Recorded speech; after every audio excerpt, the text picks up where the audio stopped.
Hello प्यारे साथियों, नमस्कार, प्रणाम, आदाब। कैसे हैं आप सभी? उम्मीद है कि सभी बहुत बढ़िया होंगे, मस्त होंगे, ज़बरदस्त होंगे।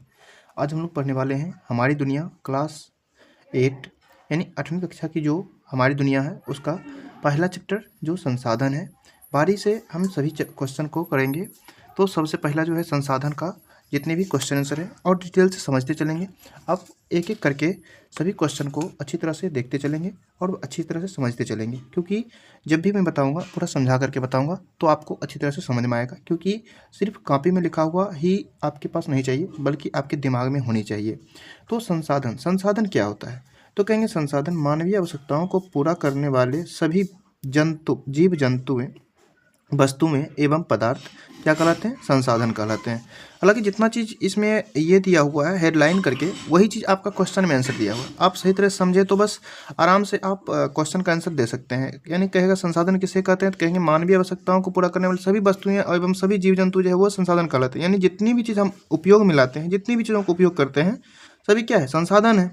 क्या क्या क्या संसाधन में कहलाएगा? जैसे देखो, भूमि, जल, वायु, मिट्टी, विद्यालय, भवन, पंचायत भवन, खनिज पदार्थ, खेत, तालाब, ये सभी क्या है? संसाधन है। अब संसाधन को फिर बांटा गया है, तो अलग अलग भागों में बांटा है संसाधन को, तो उसको डिटेल से देखते हैं। देखिए, संसाधन को बांटा कैसे गया है? तो संसाधन दो प्रकार के बांट दिया है। कौन कौन होता है? एक होता है प्राकृतिक संसाधन, दूसरा होता है कौन सा? मानव मानव संसाधन, और तीसरा मानव जनित संसाधन। यानी कि यहाँ पे तीन प्रकार से संसाधनों को वर्गीकृत किया है, जो कि स्पष्ट रूप से यहाँ पर लिखा हुआ है। कहीं कहीं पे आपको दो प्रकार से नजर आएगा, लेकिन यहाँ पे आपको तीन प्रकार से याद रखनी है। संसाधन मुख्यतः कितने प्रकार के होते हैं? तो तीन प्रकार के होते हैं। कौन कौन होते हैं? प्राकृतिक संसाधन, मानव संसाधन और मानवीय संसाधन। ठीक है, तो आप चलते हैं कि इसको स्तर किस प्रकार से है, आधार किस आधार पर बांटा गया है, उस आधार को हम लोग देखते हैं। तो चलिए, आपको स्पष्ट दिख रहा होगा यहाँ पे कि किस आधार पर किस प्रकार से बांटा जाता है। सो तो चलिए यहाँ देखते हैं। संसाधन को तीन प्रकार से बांटा जाता है: प्राकृतिक संसाधन, मानव संसाधन और मानवकृत संसाधन। यानी कि जो मानव के द्वारा बनाया जाता है वो होती है। तो प्राकृतिक संसाधन को फिर से अलग अलग भागों में बांटा गया है। ये 5 भाग दिख रहे हैं: विकास एवं उपयोग की दृष्टि से, उत्पत्ति के आधार पर, उपलब्धता के आधार पर, वितरण के आधार पर और स्वामित्व के आधार पर। फिर विकास एवं उपयोग के आधार पर जो है दो प्रकार के: वास्तविक और संभावित संसाधन। फिर उत्पत्ति के आधार पर जैव एवं अजैव, उपलब्धता के आधार पर नवीकरणीय और अनवीकरणीय, वितरण के आधार पर सर्वत्र और स्थानिक, स्वामित्व के आधार पर निजी, राष्ट्रीय और अंतर्राष्ट्रीय। इस प्रकार से अलग अलग भागों में सबको बांटा गया है। ठीक है, और डिटेल से इसका परिभाषा यहाँ पर दिया हुआ है। इसको डिटेल से और हम समझाते चलेंगे। तो चलिए पहले हम आपका क्वेश्चन आंसर देख लेते हैं कि क्वेश्चन आंसर क्या कह रहा है। सो ठीक है, तो चलिए पहला क्वेश्चन में लिखा हुआ है, इनमें से कौन एक प्राकृतिक संसाधन है? तो कौन प्राकृतिक संसाधन है? तो कहेंगे प्राकृतिक संसाधन जो है वो भूमि है। प्राकृतिक संसाधन मतलब जो प्रकृति ने बनाया है। तो भूमि को प्रकृति ने बनाया है। पंचायत भवन ये तो मानव के द्वारा बना हुआ है। विद्यालय मानव के द्वारा, हवाई अड्डा मानव के द्वारा बना हुआ है। लेकिन भूमि क्या है? प्राकृतिक संसाधन है। इनमें कौन प्राकृतिक संसाधन नहीं है? यानी प्रकृति के द्वारा कौन नहीं बना हुआ है? सूर्य प्राकृतिक संसाधन है, जल प्राकृतिक संसाधन है, मिट्टी प्राकृतिक संसाधन है, लेकिन हवाई जहाज जो है वो प्राकृतिक संसाधन नहीं है। उम्मीद है कि आपको अच्छी तरह समझ में आ रहा होगा। अगला, केरल में पाया जाने वाला थोरियम किस प्रकार के संसाधन का उदाहरण है? तो कहीं केरल में जो पाया जाता है वो जो है वो संभाव्य संसाधन का उदाहरण है। ओके, नेक्स्ट अगला है संसाधन। संसाधन निर्माण के लिए क्या आवश्यक है? तकनीक का भी आवश्यकता है। आवश्यकता यानी कि आवश्यकता मतलब कुछ और चीज़ों की भी आवश्यकता होती है, ज्ञान की आवश्यकता होती है, यानी कि सभी चीज़ों की आवश्यकता होती है। ठीक है, तकनीक, आवश्यकता और ज्ञान, ये सभी चीज़ों की आवश्यकता होती है। अब चलते हैं क्वेश्चन आंसर। इधर अगली क्वेश्चन आंसर देखते हैं। इसमें लिखा हुआ है, खाली स्थानों को उपर्युक्त शब्दों को भरें। तो क्या क्या चीज दिया हुआ है? डैश संसाधन क्षेत्र के विकास के लिए आधार का काम करता है। क्या करता है? तो कहेंगे इसमें यदि हम मानव भर दें,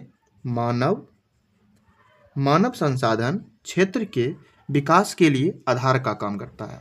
सही बात है।